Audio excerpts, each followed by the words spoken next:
हिंदू सनातन धर्म में अमावस्या तिथि की विशेष मान्यता है। साल में कुल 12 अमावस्या तिथियां होती हैं और सभी का अलग महत्व होता है। इनमें से प्रमुख मानी जाती है सोमवार के दिन पड़ने वाली सोमवती अमावस्या। सोमवार के दिन पड़ने के कारण इसे सोमवती अमावस्या कहते हैं। इस साल सितंबर 2024 में सोमवती अमावस्या का शुभ संयोग बन रहा है। सोमवती अमावस्या के दिन किसी भी पवित्र नदी में स्नान दान करना बहुत शुभ माना जाता है।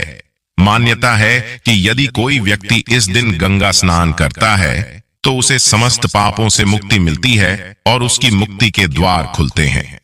वहीं यह भी कहा जाता है कि इस दिन यदि आप शुभ मुहूर्त में स्नान करें तो ज्यादा फलदायी होता है। स्नान करने के बाद विधि विधान से भगवान विष्णु और भगवान शिव का पूजन करते हैं। इसके बाद जप तप और अपने सामर्थ्य के अनुसार दान पूर्ण करते हैं। इस शुभ अवसर पर साधक अपने अपने पितरों का तर्पण और पिंडदान भी करते हैं। गरुड़ पुराण में वर्णन मिलता है कि सोमवती अमावस्या तिथि पर पितरों का तर्पण करने से पूर्वजों को मोक्ष की प्राप्ति होती है। वही साधक को पितरों का आशीर्वाद भी मिलता है और पितरों की कृपा से सुख सौभाग्य आय और वंश में वृद्धि होती है। इसलिए बहुत अधिक संख्या में साधक सोमवती अमावस्या तिथि पर गंगा जी सहित पवित्र नदियों में स्नान ध्यान करके भगवान विष्णु का विधि विधान से पूजन करते हैं और पितरों का तर्पण करते हैं। पितरों के आशीर्वाद से वंश वृद्धि, नौकरी में तरक्की या धन पाने में आ रही बाधाओं का नाश होता है। इस दिन पितरों का तर्पण दोपहर के समय किया जाता है। यदि आप अपने पितरों को मोक्ष दिलाना चाहते हैं, पितरों की कृपा प्राप्त करना चाहते हैं, इस दिन आपको कुछ विशेष काम जरूर करनी चाहिए। यदि संभव हो तो उपवास रखना चाहिए। भादो महीने की अमावस्या को पिठोरी अमावस्या भी कहते हैं और इस दिन सभी माताएं बहनें अपने बच्चों की लंबी उम्र, बच्चों के सुखद भविष्य की कामना कर विधि विधान से व्रत रखती हैं।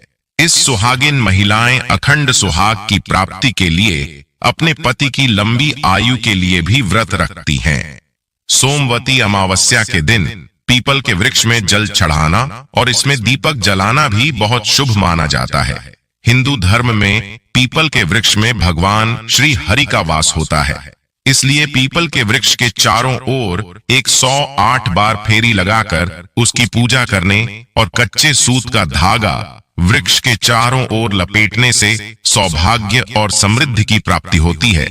इस दिन तुलसी जी को कच्चे दूध के साथ सींचना चाहिए और इसके बाद तुलसी की जड़ की मिट्टी को अपने माथे पर लगाना चाहिए।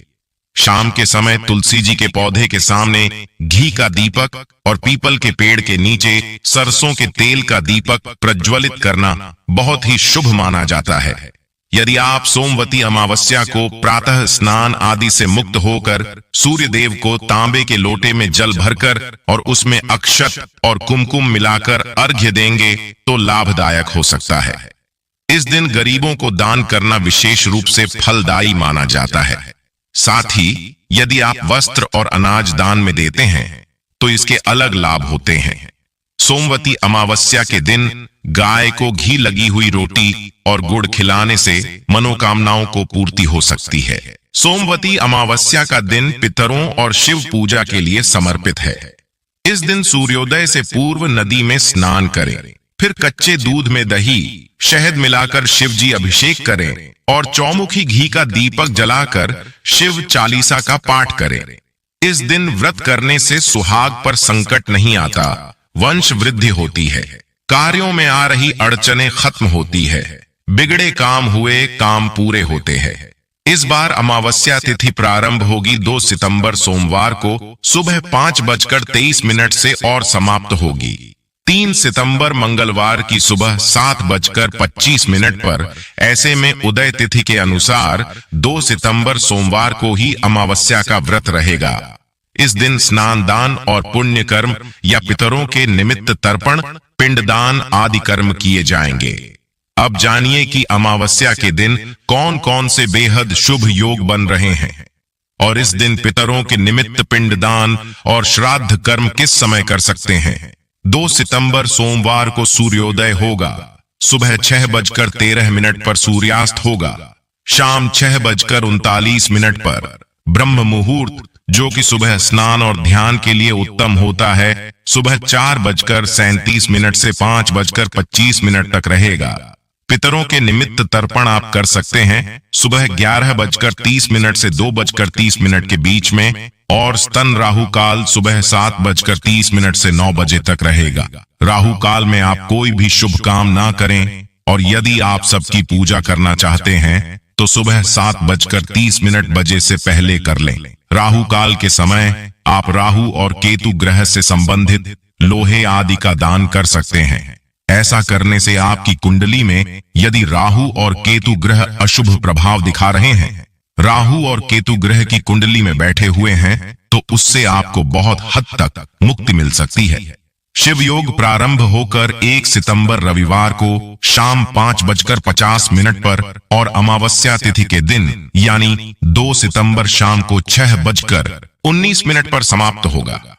इसके बाद सिद्ध योग प्रारंभ होगा 6:20 से, जो कि 3 सितंबर मंगलवार को शाम 7:05 पर समाप्त होगा। शिव योग और सिद्ध योग अपने आप में सभी मनोकामनाओं की पूर्ति करने वाली योग है।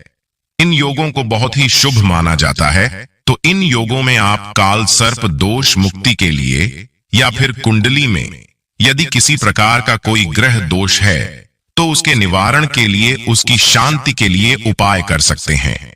अमावस्या तिथि के दिन यदि हो सके तो गंगा जी में स्नान करना चाहिए, नहीं तो घर पर ही नहाने के पानी में गंगा जल मिलाकर गंगा मैया, यमुना मैया और सरस्वती मैया का स्मरण करते हुए स्नान करना चाहिए।